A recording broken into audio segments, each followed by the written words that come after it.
বিসমিল্লাহির রহমানির রহিম। সুপ্রিয় দর্শক, আসসালামু আলাইকুম। আমার শিক্ষালয় ইউটিউব চ্যানেলে সকলকে আন্তরিক শুভেচ্ছা ও স্বাগতম। বাংলাদেশ পরিচিতি, বাংলাদেশ বিষয়াবলী সম্পর্কে সাধারণ জ্ঞান, পর্ব 11, গুরুত্বপূর্ণ প্রশ্ন ও সমাধান। আজকের বিষয় বাংলাদেশের সরকার ব্যবস্থা, বাংলাদেশের রাষ্ট্রপতি ও প্রধানমন্ত্রী, আইন বিভাগ ও বিচার বিভাগের কার্যাবলী। বাংলাদেশের রাষ্ট্রপতি ও প্রধানমন্ত্রী। বাংলাদেশের প্রধানমন্ত্রী হতে হলে কমপক্ষে বয়স হতে হবে 25 বছর। রাষ্ট্রপতি হতে হলে কমপক্ষে বয়স হতে হবে 35 বছর। রাষ্ট্রপতির মেয়াদকাল 5 বছর। সংসদীয় পদ্ধতিতে সর্বোচ্চ পদমর্যাদার অধিকারী রাষ্ট্রপতি। প্রধানমন্ত্রী পদত্যাগ করেন রাষ্ট্রপতির নিকট। সংসদ অধিবেশন আহ্বান, স্থগিত ও ভঙ্গ করেন রাষ্ট্রপতি। প্রধান বিচারপতি ও অন্যান্য বিচারক নিয়োগ দেন রাষ্ট্রপতি। প্রথম সংসদে মহিলাদের জন্য সংরক্ষিত আসন ছিল 15টি। একজন ব্যক্তি 2 মেয়াদের বেশি রাষ্ট্রপতি হতে পারবেন না। সংবিধানের 50 নম্বর অনুচ্ছেদ অনুযায়ী রাষ্ট্রপতি পদত্যাগ করেন স্পিকারের নিকট। প্রেসিডেন্সিয়াল পদ্ধতিতে সর্বোচ্চ পদমর্যাদার অধিকারী রাষ্ট্রপতি।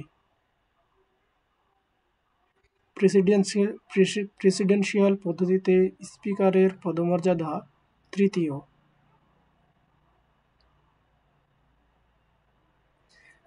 প্রেসিডেন্সিয়াল পদ্ধতিতে প্রধানমন্ত্রীর পদমর্যাদা চতুর্থ। বাংলাদেশের প্রথম অ্যাটর্নি জেনারেল এম.এইচ. খান। অধ্যাদেশ প্রণয়ন এবং জারি করতে পারেন রাষ্ট্রপতি। তত্ত্বাবধায়ক সরকার চলাকালীন প্রতিরক্ষা বিভাগের সর্বময় ক্ষমতার অধিকারী রাষ্ট্রপতি। সশস্ত্র বাহিনীর প্রধান রাষ্ট্রপতি। আদালতের কোনো এখতিয়ার নেই রাষ্ট্রপতির উপর। দণ্ডপ্রাপ্ত ব্যক্তির দণ্ড হ্রাস, ক্ষমা বা স্থগিত করার এখতিয়ার রয়েছে রাষ্ট্রপতির। বাংলাদেশের বিচার বিভাগ। বাংলাদেশের বর্তমান প্রধান বিচারপতি সৈয়দ রেফাত আহমেদ 25তম। বাংলাদেশের প্রথম প্রধান বিচারপতি আবু সাদাত মোহাম্মদ সায়েম। বাংলাদেশের সর্বোচ্চ আদালতের নাম সুপ্রিম কোর্ট। সুপ্রিম কোর্টের ডিভিশন 2টি, হাইকোর্ট ডিভিশন ও অ্যাপিলিয়েট ডিভিশন। বিচার বিভাগের প্রধান বিচারপতি। সুপ্রিম কোর্টের স্থায়ী আসন ঢাকায়। বাংলাদেশের বিচার বিভাগ। সংবিধানের ব্যাখ্যাকারক ও অভিভাবক সুপ্রিম কোর্ট। বিচার বিভাগ স্বাধীন হয় 1 নভেম্বর 2007 সালে।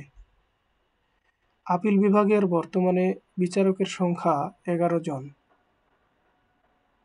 সুপ্রিম কোর্টের বিচারপতির কার্যকালের মেয়াদ 67 বছর পূর্ণ হওয়া পর্যন্ত। সুপ্রিম জুডিশিয়াল কাউন্সিলের সদস্য হলেন সুপ্রিম কোর্টের প্রধান বিচারপতি ও তার পরবর্তী 2 জন সিনিয়র বিচারপতি।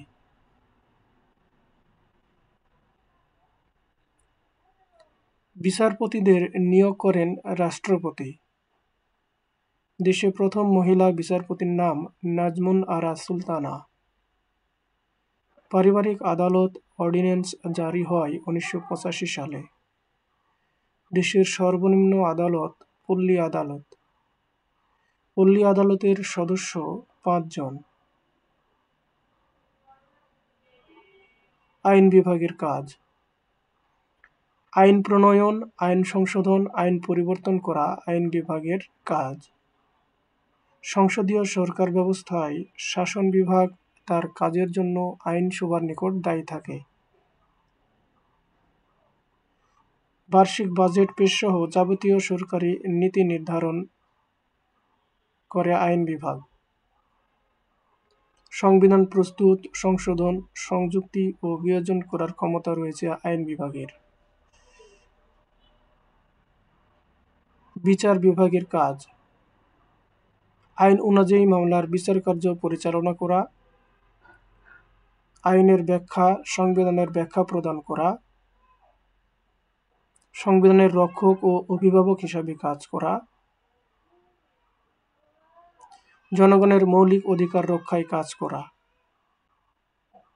শাসন বিভাগের কাজ: প্রচলিত আইন অনুযায়ী শাসন কার্য পরিচালনা করা, সংসদীয় সরকার ব্যবস্থায় শাসন বিভাগের সদস্যরা আইন সংখ্যায় অংশগ্রহণের মাধ্যমে আইন তৈরি করতে পারে।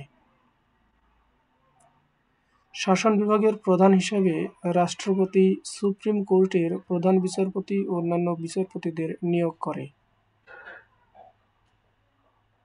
রাষ্ট্রের সার্বভৌমত্ব রক্ষা, পররাষ্ট্র সংক্রান্ত কার্যাবলী সম্পাদন করা,